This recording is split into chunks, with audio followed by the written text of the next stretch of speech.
देश की आजादी मुबारक हो। आपको भी बहुत मुबारक हो। कौन सी आजादी और किसका मुल्क? ये हिंदुओं का मुल्क है। अस्सलाम वालेकुम नाज़रीन, आप देख रहे हैं ZH एंटरटेनमेंट में हूं ज़हीर अहमद। नाज़रीन, वो फिल्म आ रही है जिसका बड़े दिन से लोग इंतज़ार कर रहे हैं, बंटवारा 1947। उसका ट्रेलर आया है, 14 अगस्त को फिल्म रिलीज़ हो रही है। इस फिल्म में सनी देओल के बेटे ने, प्रीति जिंटा ने और शबाना आज़मी ने अहम किरदार अदा किए हैं। ट्रेलर की ज़रा बात करते हैं और ट्रेलर कैसा लगा है हम उस पर बात कर लेते हैं। बाद में ज़रा अपना तज्जिया भी दे देते हैं कि सनी देओल की ये वाली फिल्म जो है अगेन किस तरीके से मुतनाज़ा कह सकते हैं या नहीं कह सकते, इस पर ज़रा बात करते हैं। तो शुरू करते हैं, क्योंकि राजकुमार संतोषी जो है वो मेरे फेवरेट डायरेक्टर हैं। वो बड़ी वक्री टाइप की फिल्म बनाते हैं और इसके साथ साथ आमिर खान इस फिल्म के प्रोड्यूसर हैं, उनके साथ एक और भी हैं प्रोड्यूसर। लेकिन इस फिल्म के जो अगर देखा जाए शुरुआत किस तरीके से है कि 1947 का टाइम है और सनी देओल एक मुसलमान दिखाए हैं और वो किस तरह ट्रेन पे बैठे हैं और ट्रेन पे उसकी फैमिली कह रही है कि आ जाओ, पायर सिख है या जो भी हमला हो गया ट्रेन के ऊपर, लेकिन वो किस तरीके से लड़ भी रहे हैं और क्या करते हैं, ज़रा देखिएगा। खुदा के लिए यहाँ से निकलिए।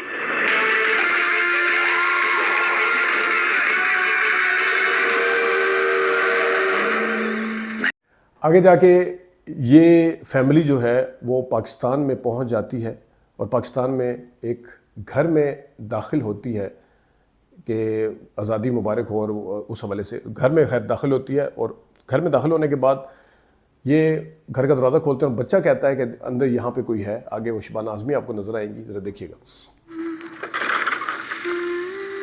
अब ये घर हमारा है, यहाँ की हर चीज हमारी है। अम्मा, यहाँ कोई है?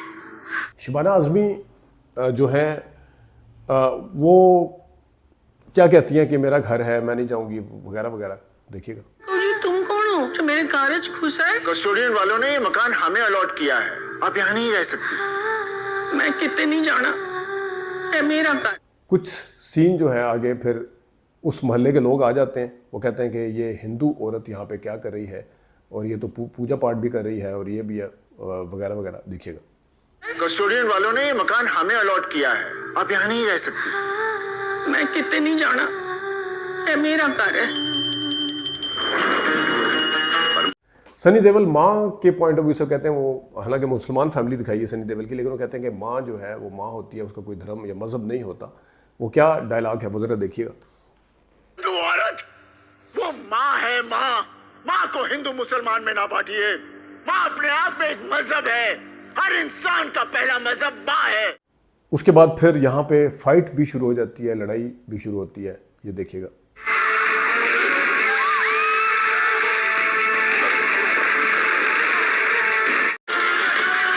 और कुछ अच्छे सीन भी हैं, शादी घर सजा हुआ है, वो ज़रा देखिएगा।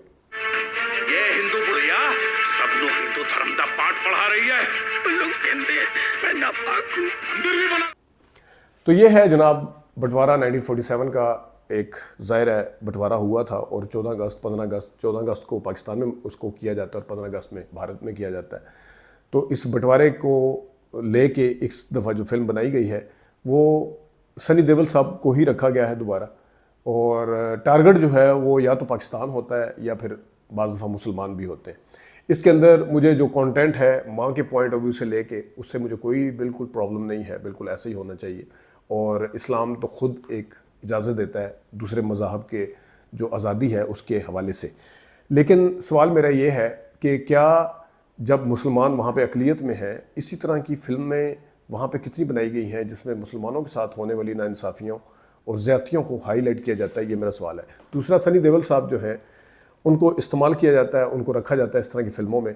वो अच्छे अदाकार हैं, बहुत अच्छे अदाकार हैं, लेकिन वो इस तरह की फ़िल्मों में जब ज़रा ज़्यादा आते हैं तो फिर लोग सोचने में मजबूर होते हैं कि क्या है। अब ठीक है, इस दफ़ा इन्होंने वारदात ज़रा बारीक डाली है कि पाकिस्तान के अंदर फिल्म को शूट करने की कोशिश की। धुरंधर ज़रा और तरीके से पाकिस्तान के अंदर दिखाया गया था, ये भी पाकिस्तान के अंदर। और फिर इस दफ़ा एक और जो काम किया है वो ये किया है कि सनी देओल को मुसलमान दिखाया गया।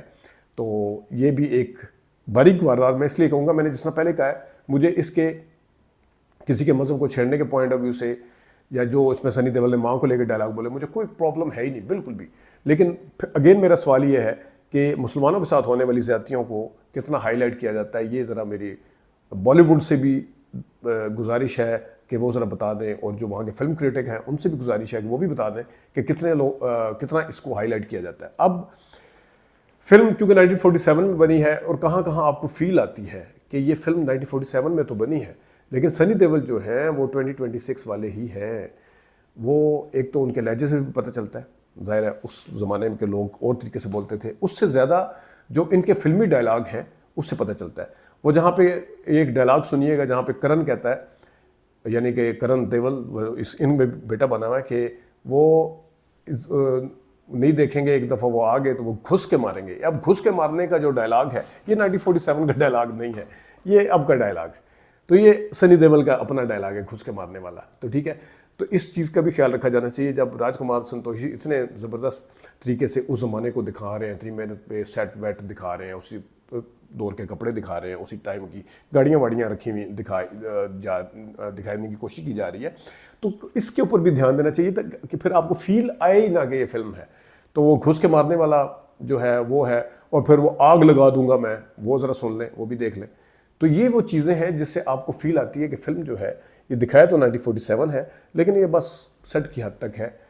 इसमें डायलॉग आपको अभी के सुनने के मिलेंगे, अभी वाले जो ज़ुबान ज़द-ए-आम है, इसमें आपको जो भी सनी देओल का इस फिल्म में नाम होगा उससे ज़्यादा सनी देओल ही डोमिनेट करते नजर आएंगे। आग लगा दूंगा, घुस के मारना, फलाना ढींगना, तो ये चीज़ें जो है आपको मुकम्मल तौर पर इस चीज़ का एहसास दिलाएंगी कि आपको 1947 में जाने की ज़रूरत नहीं है, आपको इधर ही उधर घूमने की ज़रूरत है, क्योंकि ये सारी चीज़ें अभी हुई हैं, 1947 में नहीं हुई हैं।